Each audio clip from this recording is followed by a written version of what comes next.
Chapter 3 The God with No Name. 10 years had passed since Abram was secreted away in the middle of the night from the city of Ur and into the mountains of Urartu.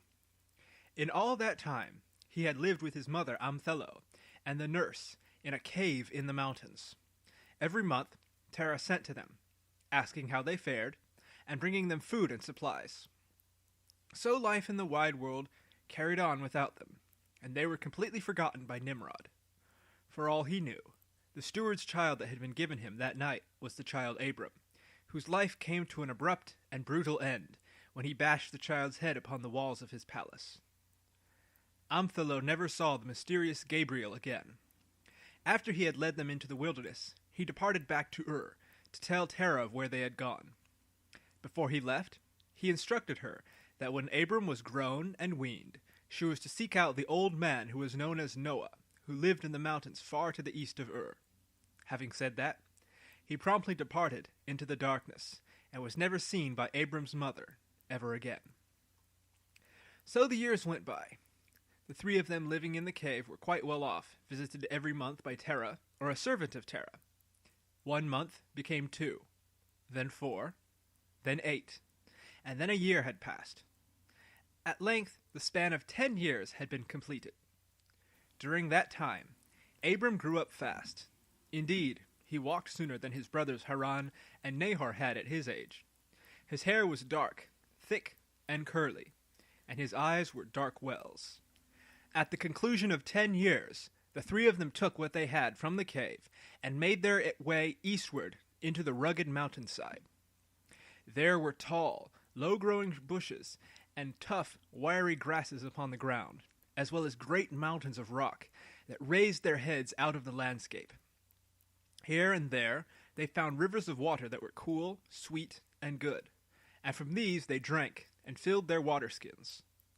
On and on they went, following a roughly east by northeastern path, into the heart of the land. Further and further in they went, until they came at last into a country of high, rolling hills, mountains of sand-colored stone, and sweeping fields of green grass. The country here was very remote, far flung from the plain of Shinar, where the city of Ur stood. Here, hidden in the midst of tall black mountains, was a valley that was called in later days the Land of the Eight. Amid this valley there was a house made of stone, surrounded by pastures, green gardens, and vineyards. As they crossed the valley and made their way toward that house, they could hear the lowing of oxen and the bleating of sheep. Here and there throughout the valley were large stones taller than a man, standing upright upon the ground. The young Abram marveled at these great stones, for they seemed as though they had been raised up by giants. Up to this house the little party came. As they approached it, they saw that it was surrounded by a low wall of stone, with a gate on the southern side. At this gate there was an aged gentleman with a shepherd's staff in his hand.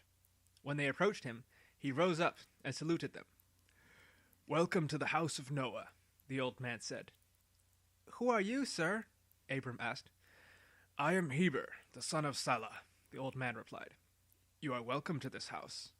We have little, but we shall give to you of what we have." "I am the wife of Terah," Amthelo spoke. "I was told to seek the one called Noah who lives in this house." "Terah," the old man mused pensively, gently stroking his great beard. He seemed deep in thought and counted the numbers on his fingers. "Oh yes, I remember. He was the son of Nahor. That would make him my grandson threefold. Whose son is this, then?" He gestured to the young man. "This is my son," Amthelo said, placing a hand on Abram's shoulder. "Abram, son of Terah." "Abram?" Heber asked. He then turned to the young man. "A prince you are called, and indeed you walk like a prince." Just then, he turned about towards the door of the house. From out of the house there appeared a very tall old man, leaning heavily upon a staff of wood. He seemed quite older than Heber. His hair had long since turned from gray to white, and his beard was long and forked in twain. His eyebrows and the hair around his lips were still dark, and his dark eyes were deep as well. His face was good-natured and prone to smiling. "It is him," Heber exclaimed in a hushed voice as he stepped aside from the door of the fence. The old man took his time crossing over from the door of the house to the gate. Yet every step he took was heavy and deliberate. He walked as one who bore a great weight upon his shoulders, and no one dared question him or ask him to walk faster. "It has been many years since visitors have come to this place," the old man said. "Has the world truly grown so small that the children return once more to the elders that came before them?" "We were instructed to come here," Amthelo stated. "By whom?" asked the old man. "No man upon the earth remembers the Eternal One, much less his servant." "It was a servant of the Eternal One who told us to come here," Amthelo replied. "Indeed?" asked the old man. He then gestured to Heber. "Heber here. He is my grandson twice over. He was the last one of the house of Shem who came here to seek knowledge of the Eternal One. Now you say that another has come to seek the truth." He turned to the young boy. "What is your name, son?" "Abram, my lord," the lad replied. "Tell me, Abram, do you know who the Eternal One is?" the old man asked. "No, sir," Abram replied, shaking his head. "I thought not," the old man nodded. "His name is forgotten among the sons of men, save for those who inhabit this house." The old man looked at Abram long and hard, and then smiled. "Still, there is a desire to learn in your eyes. That is good. The Eternal One is near to those who seek him." "And who is the Eternal One, my lord?" Abram asked. "Come, my son," the old man returned. "Stay with us, and I will teach you about him." "And what about my mother?" the young man asked. "Shall she be with us?" "For now, my son," Amthelo replied. "I will see to it that you are well taken care of before I leave." "You needn't worry, daughter," the old man said. "I've raised many young ones in my house over the years. He will be taken care of." "Just the same," Amthelo replied. "I would stay with him for 3 days more. Then I will return to my house." "It is well," the old man nodded. "Come, let us prepare a place for you in the house." "What is your name, sir?" Abram asked. "Do you not know?" the old man asked. "Has your mother not told you? I doubt anyone else would know my name. They have forgotten so much more than where they came from, as you shall soon see. But I do have a name, young one. I am called Noah, and Noah means me." The old man, whose name was Noah, invited the women and Abram into the house. He called for his son Shem, another old man with a gray beard, and told him to prepare a place in the house for his guests, and have the women of the house prepare food for them. While the food was being prepared, Noah shuffled over to a stool and sat himself down. He then called Abram over to him and instructed him to sit down at his feet, to which the youth did. "While we wait, my son," Noah replied, "I will tell you about the Eternal One." "Firstly, my lord," Abram spoke, "may I ask why you call me son? Terah is my father." "Yes, he is," Noah nodded. "And his father was Nahor, and his father Serug, and his father Reu, and his father Peleg, who was the son of Heber here." He gestured towards the door, where Heber kept guard on the gate. "And his father was Salah, and his father was Arphaxad, and his father was Shem, whose father was me." He gestured with his hand to his own chest. "All the peoples of the earth are of my family, whether by my middle son Shem, my youngest son Japheth, or my eldest son Ham. It is good that I call you son." Abram's eyes widened at the long list of ancestors from himself to this aged man. "Are you the very first man?" he asked. "No," Noah shook his head. "No, my son. As you are 10 generations from me, so I too am 10 generations departed from Adam, the father of all men, who was formed by the Eternal One from the dust of the ground, and in his own image." "My lord," Abram spoke up, "I asked you before who the Eternal One is, and you did not answer me. Who is the Eternal One?" "He is," Noah replied, as if self-evident, gesturing upward with his hand. "He is God Almighty, creator and possessor of heaven and of the earth. He is higher than every other god that man can make, whether in his image or in their own." "Where is he?" Abram asked. "Ah, my son," Noah chuckled. "The Eternal is too great to be in one place. The heavens are his throne, and the earth is his footstool." "What does he look like?" Abram asked. Noah sighed. "No one has ever seen the Eternal One face to face. My great-grandfather Enoch walked with him, and could have answered your question, but he is not. for the Eternal brought him into paradise. But if you cannot see him and you do not know where he is, Abram asked, how do you know that he is really there? There are 4 things which show that the Eternal is indeed present and active in the world, Noah replied. First, the tongues of men. If you venture out beyond this valley, you will soon hear that the children will not understand your speech.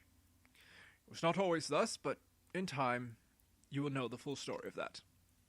The second thing which shows that the Eternal lives is the rainbow. The light that shines in the sky when it rains? Abram asked. It is indeed, Noah nodded. He pointed to the stone arch over the door entering the main room of the house, and Abram looked that way. There was carved upon it a petroglyphic drawing of a bow. The Eternal caused the rainbow to appear in the clouds the first time it rained after the great flood, as a sign of his covenant between himself, myself, and all flesh. Yourself? Abram interjected. Yes, Noah nodded. I am the third thing which shows that the Eternal lives. I have spoken with the angels of the Almighty, who told me to destroy my house and build a vessel to save my family and all the beasts of the field from the great flood. And that is the fourth and final thing which shows that the Eternal lives. What is that? Abram asked eagerly.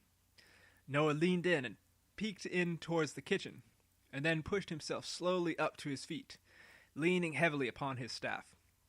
He then turned to Amthelo, who was watching the education of her son. Daughter, I pray that you let me take your son up to the top of the hill and look upon this great sight. Let me go with you, Amthelo replied. The 3 of them made their way out of the house and began the slow hike up into the hills.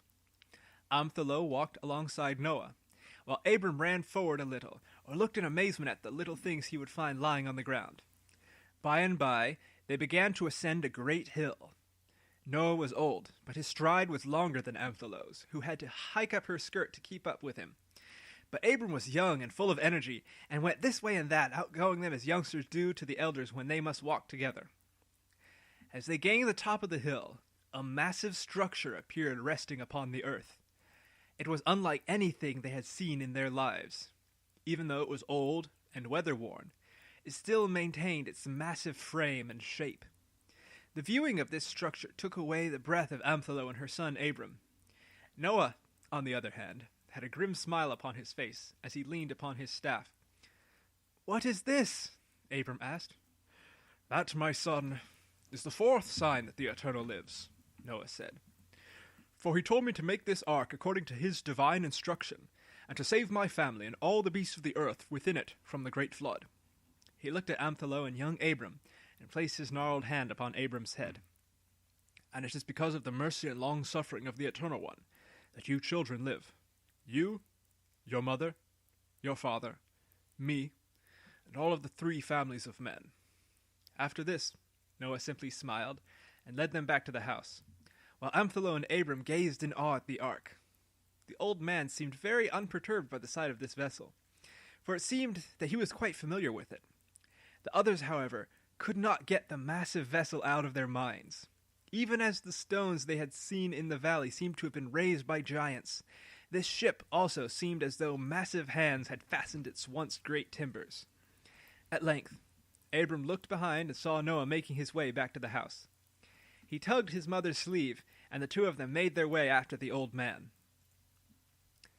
That evening, after they had eaten, they made their way to sleep. But Abram could not sleep. The words of old Noah rang in his head, conjuring images of the old man living in a land of giants, building a giant ship to save him and his giant family from the great flood. He had seen the images his mother had brought with her to the cave and worshipped as gods. But to the mind of this child, it seemed rather silly for so big and great a person, for so he thought of his mother, who was taller than him, would worship something so small. Once, he had accidentally knocked down one of the smaller ones and broke it. Amthelo had scolded and beaten him for it, but the punishment didn't quite stick with him. More was his wonder that so little and fragile a thing was worshipped.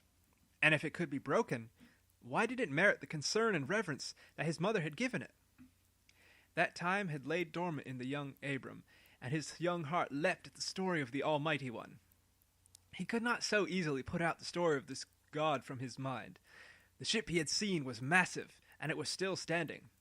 Surely only a great one could have been responsible for this, one much greater than an image no larger than his own small hand.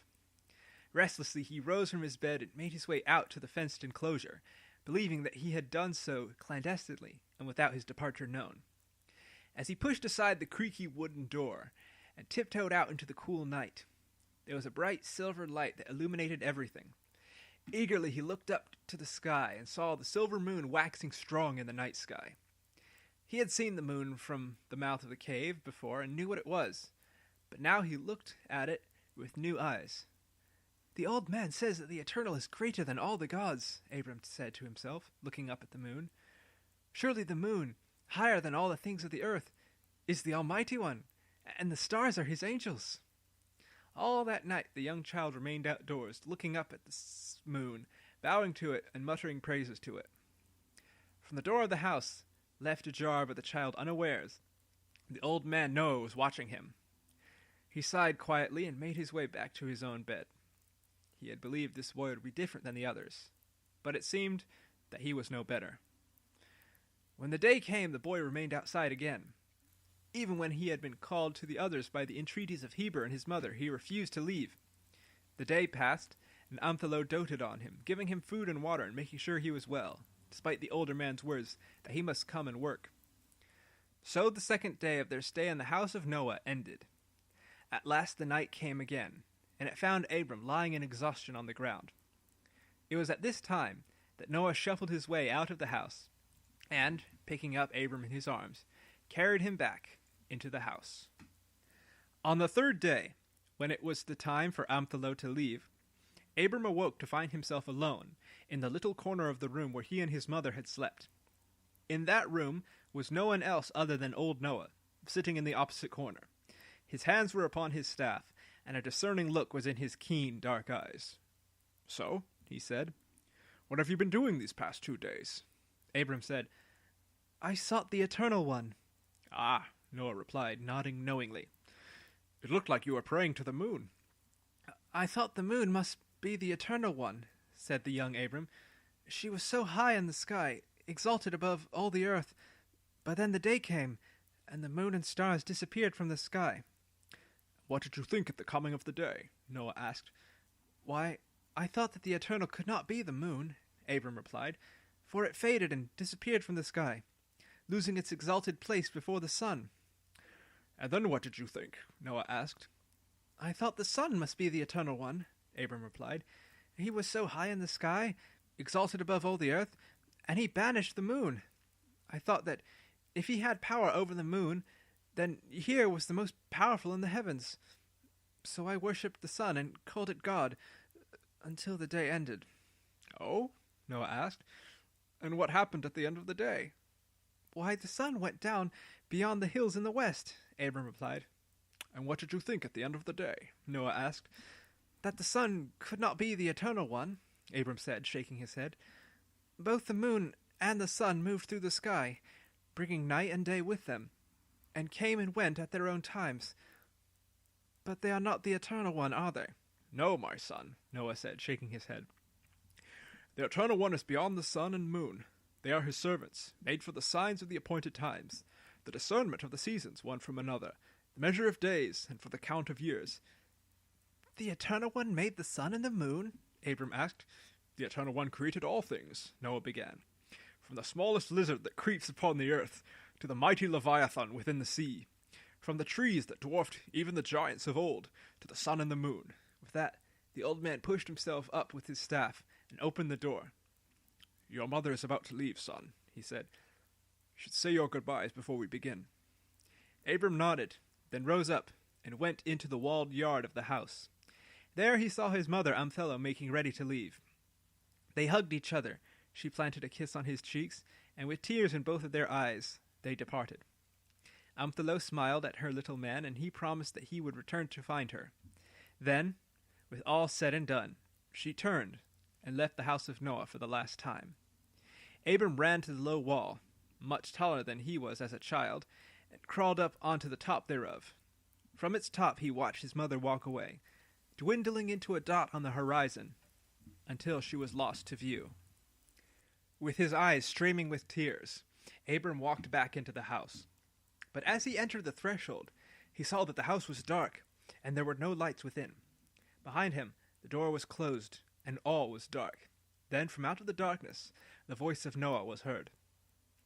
In the beginning, the Eternal One created the heavens and the earth. His Spirit came upon the earth, and behold, it was without form and void, and darkness was upon the face of the deep. And God said, Let there be light. A lamp was uncovered from a table, and in its light the bearded, weathered face of Noah was illuminated. And there was light. And the eternal God divided the light from the darkness. The light he called day, and the darkness night. And so was the first day brought into being. And on the second day God said, Let there be a firmament in the midst of the waters, that it may divide water from water. And it was so. The little flame flickered as Noah walked slowly around the room and lit another candle. And so the eternal God made the firmament, and divided the waters above from the waters below. And he called it heaven. And so was the second day. And on the third day God said, Let the waters under the heaven be gathered together in one place, and let the dry land appear.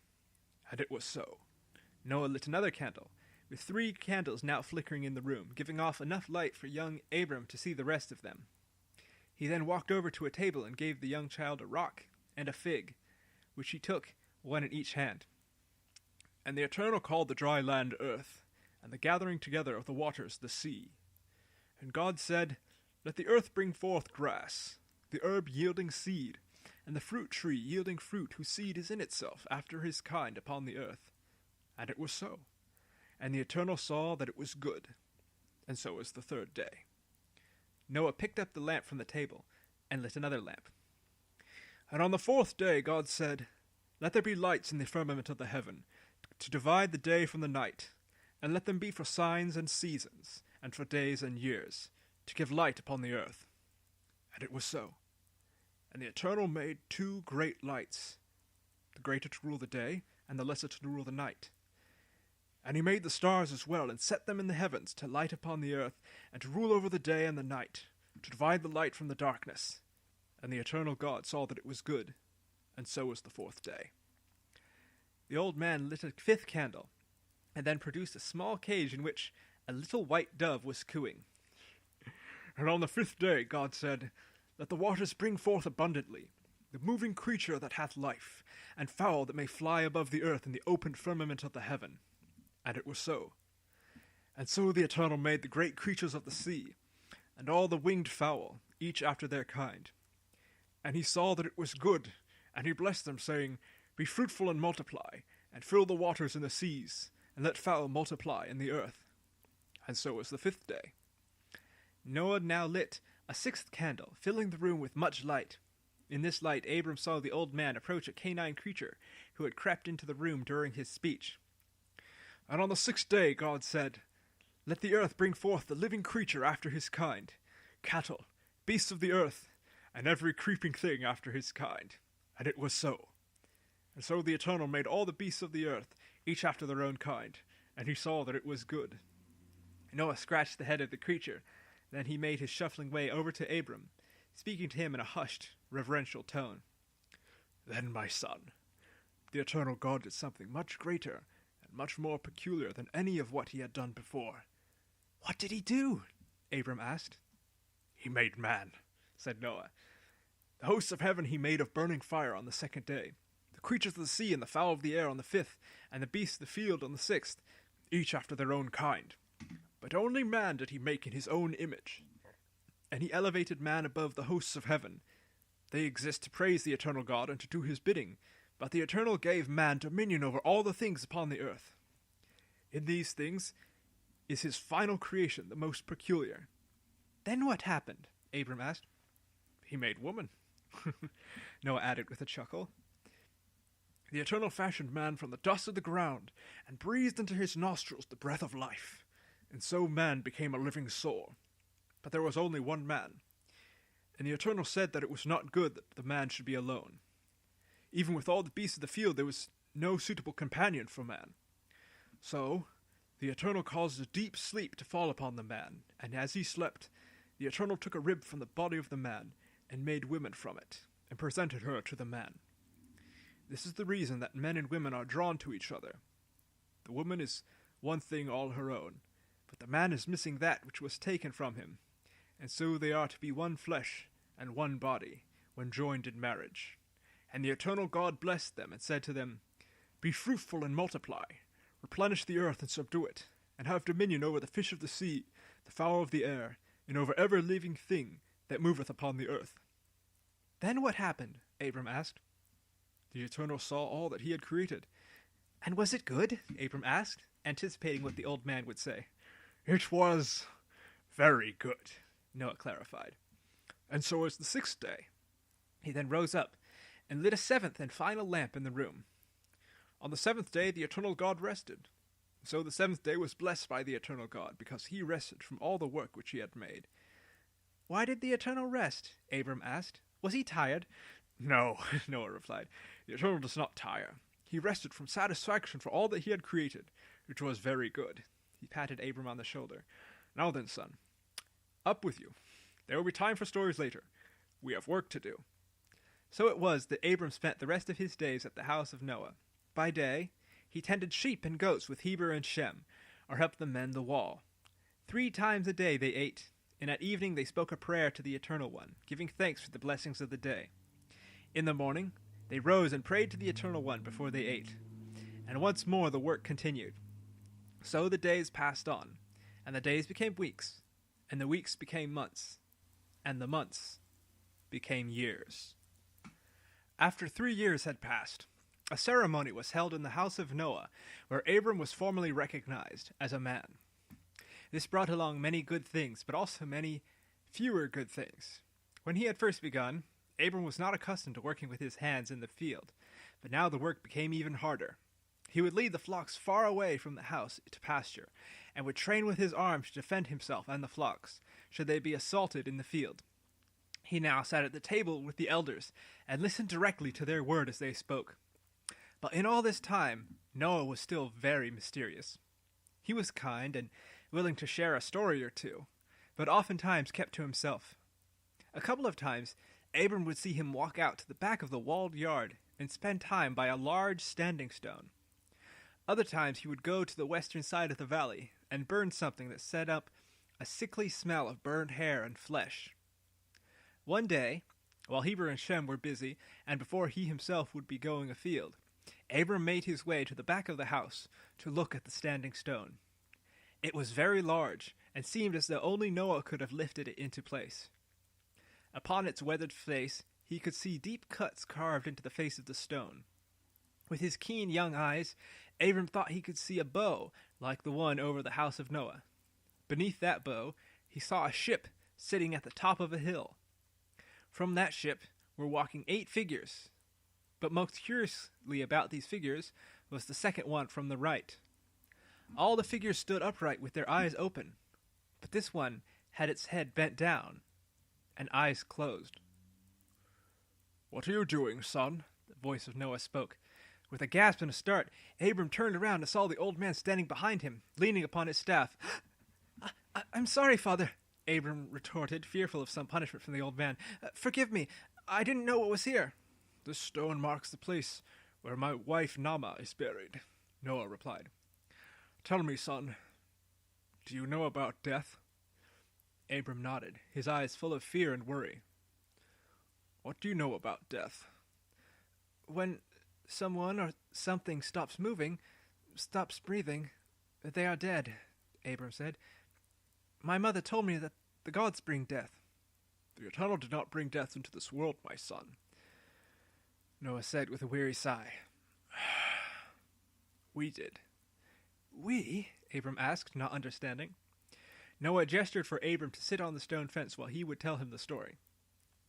"As I told you before, the Eternal God made man and woman," Noah began, "and he planted a garden in the east which is called Eden, and he put the man and the woman in Eden to dress and keep the garden. And in the midst of that garden were 2 trees, the tree of life and the tree of the knowledge of good and evil. And the Eternal commanded them, saying, Of every tree in the garden thou mayest freely eat, but of the tree of the knowledge of good and evil thou shalt not eat of it.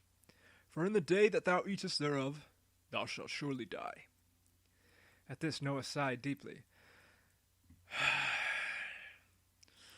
Of all the creatures beneath the rule of man that lived upon the earth, the serpent was the most subtle. He came to the woman, and with flattery and lying words deceived her to eat of the tree of the knowledge of good and evil, and to share it with the man. And when they had eaten, they beheld that they were naked. For before they were naked but not ashamed, as we are now. And in their shame they covered themselves with fig leaves. And in the cool of the day the Eternal walked upon the earth, and called the man by his name. Adam, where art thou? But Adam hid himself and was afraid. Again the Eternal called, Where art thou, Adam? Why did he call out to him? Abram asked. Didn't he know where he was? Of course the Eternal knew where Abram was, Noah replied.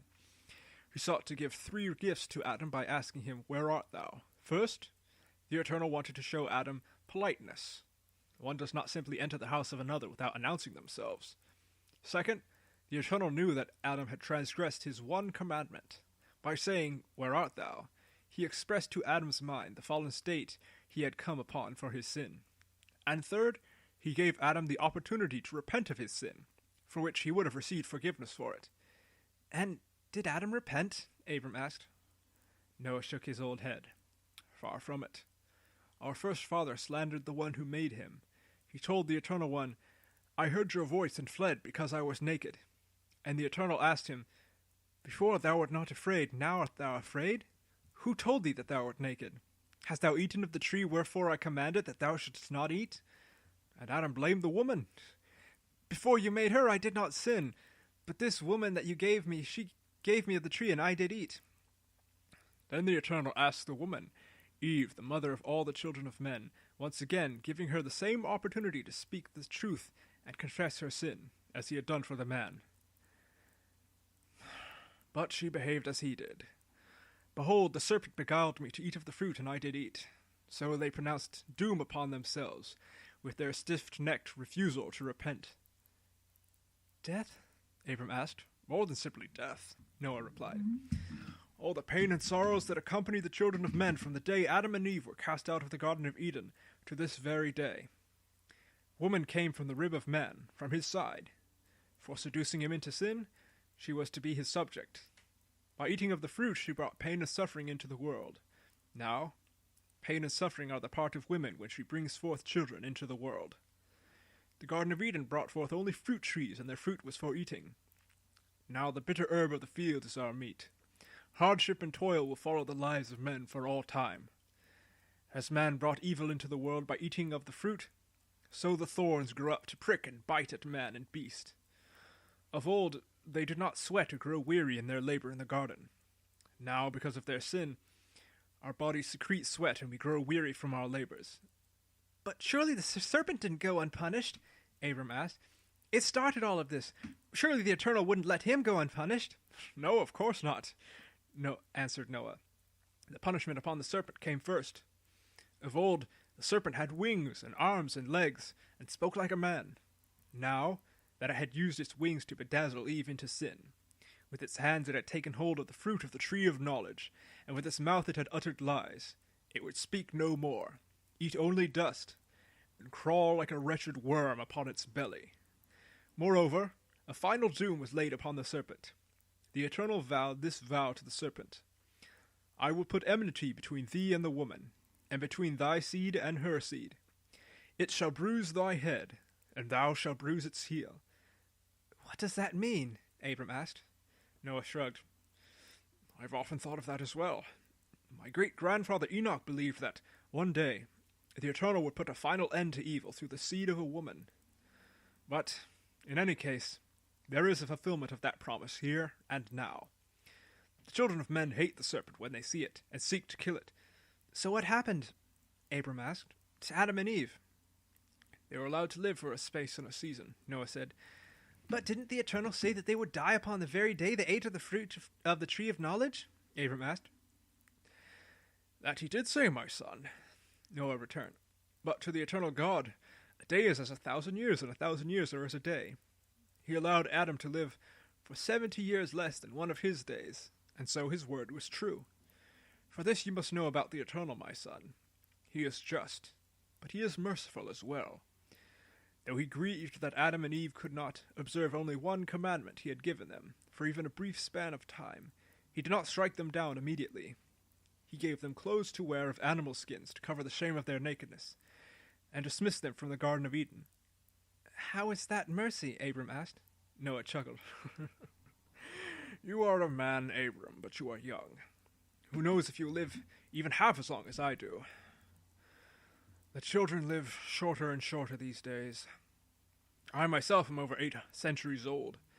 I have seen many years come and go, many evil days, and the fulfillment of the iniquity of those days. When you have lived longer and the years grow heavy on you, you will see then, in this world filled with so much pain, suffering, misery, sorrow, and evil, when you live long enough, you welcome death as a release and rest from the turmoil.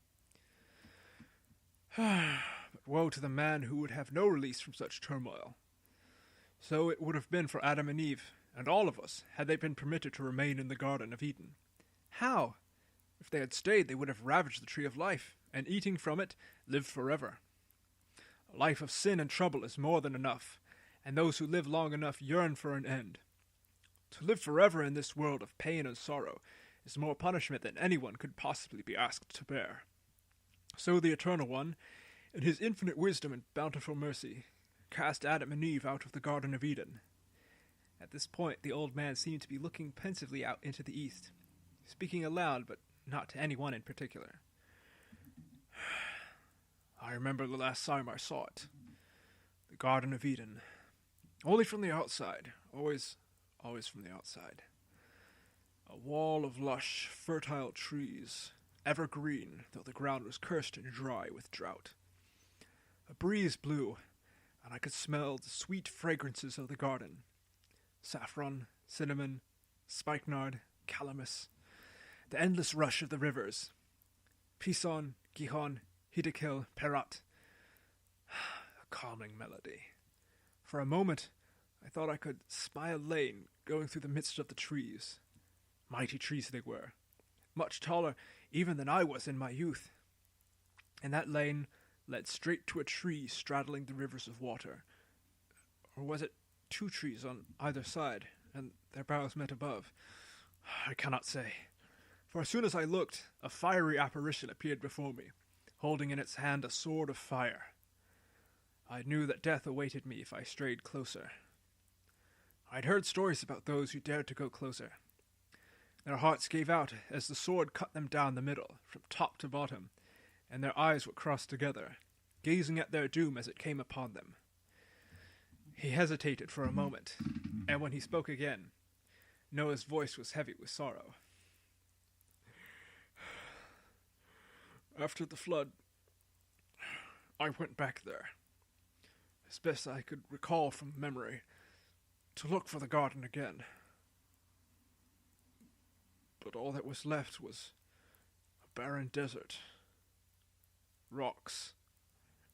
Dust. Nothing more.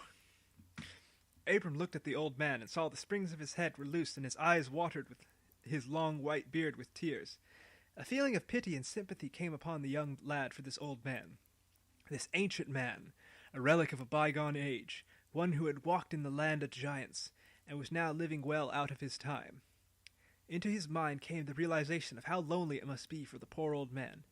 Who else did he have in his life? Everyone else was younger than him. Children, he called them, and he had no help meet for him, his wife lying in the ground just a little way away from them. Abraham reached out and wrapped his arms around the old giant's shoulders. Noah leaned over and kissed Abram's hand. "Now then," Noah said, clearing his throat and wiping his eyes against his sleeve. "No time for that." He heaved himself back up and gave his staff a sturdy stamp on the ground. "There's work to be done. You'll be with the flock for many days, will you not, my son?" "Yes, sir," Abram replied. The story continues in chapter 4.